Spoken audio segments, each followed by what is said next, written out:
Hey, thanks for making it to Veterans Info Tap. I'm glad you made it. We have some new bipartisan legislation that has been introduced. So even though there's craziness happening because it's an election year, we still have bipartisan legislation being pushed for veterans. This is really important because, here's the big thing.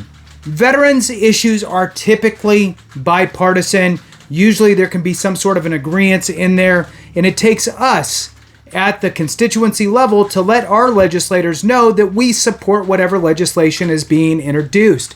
So with that, I'm going to preface this with, even if it doesn't actually pertain to you, put yourself in that brother or sister's shoes and go, does this make sense? Would I have wanted something like that? Remember that every single benefit that we enjoy today was on the back of another veteran, right?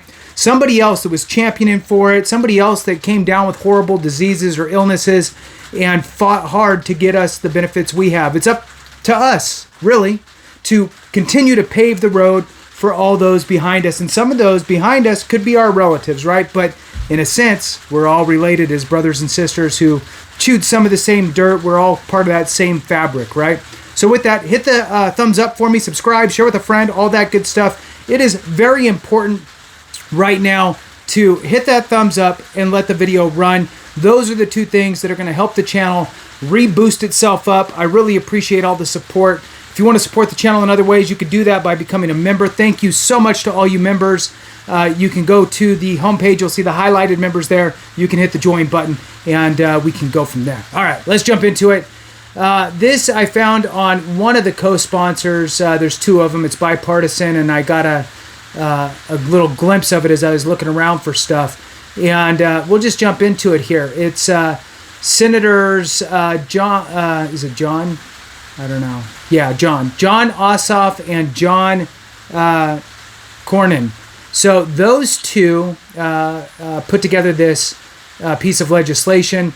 So Senators Ossoff and Cornyn introduced bipartisan bill to help service members access VA disability benefits during transition to civilian life. So U.S. Senator John Ossoff and John, it's funny, John, the two Johns are introducing a bipartisan bill to help service members more easily access VA benefits as they leave the armed forces. This week, the senators, I'm just going to do it that way instead of having to say all these names. The senators introduced bipartisan legislation to help veterans file post-discharge disability claims and more quickly establish contact with accredited VA representatives.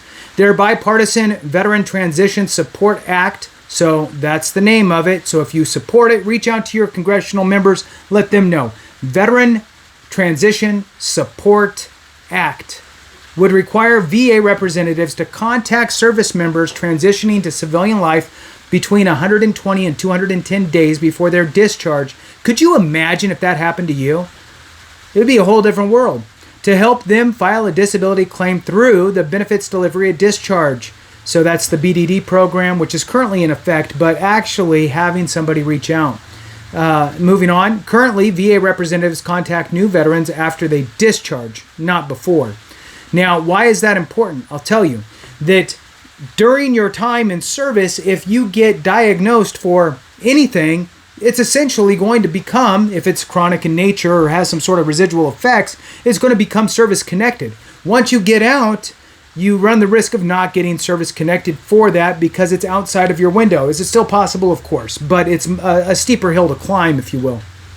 Moving on, there is a couple quotations here I'm going to share with you. Our service members make tremendous sacrifices to keep our families safe, but it's too hard for them to access their benefits after they leave the military, Senator Ossoff said.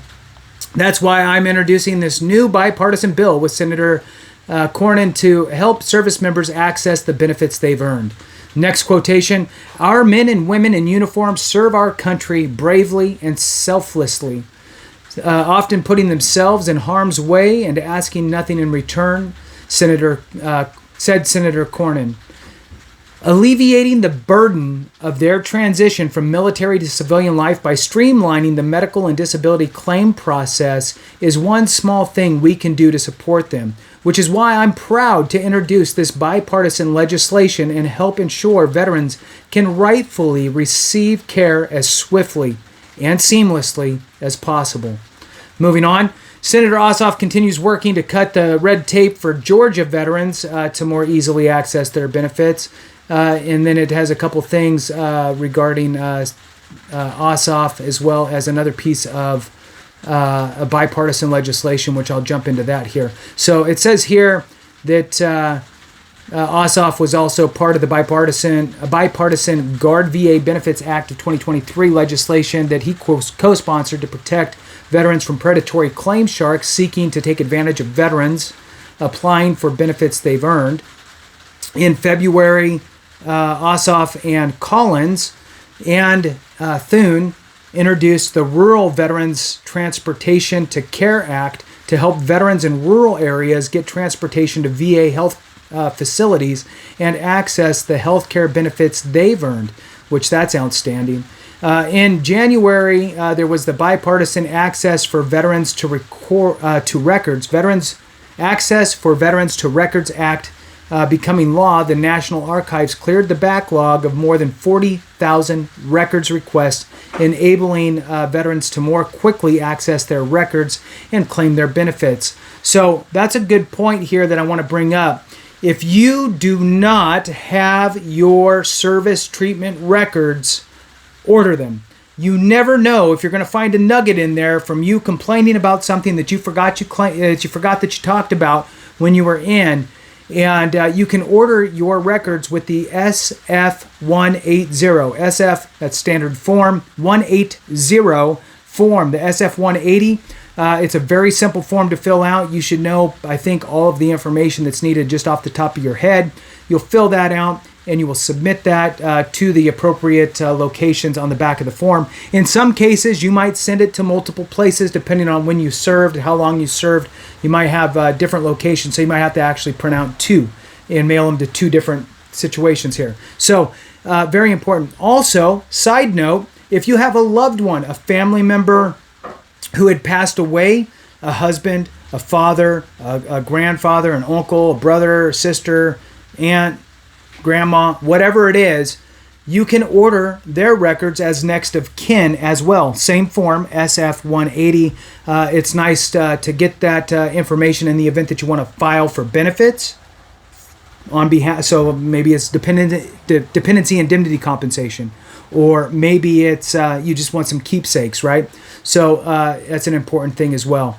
Also, there was a push to pass the Bipartisan TAP Promotion Act legislation that help service members more easily access VA benefits as they transition to civilian life. So again, this one is the Veteran Transition Support Act, which is very important that we get on that. So please reach out to your elected officials. Let them know that you support the Veterans Transition Support Act, and let's see what happens. So with that, thanks so much for watching. I appreciate you. Have a great one. And remember, if we don't take care of each other, something went wrong.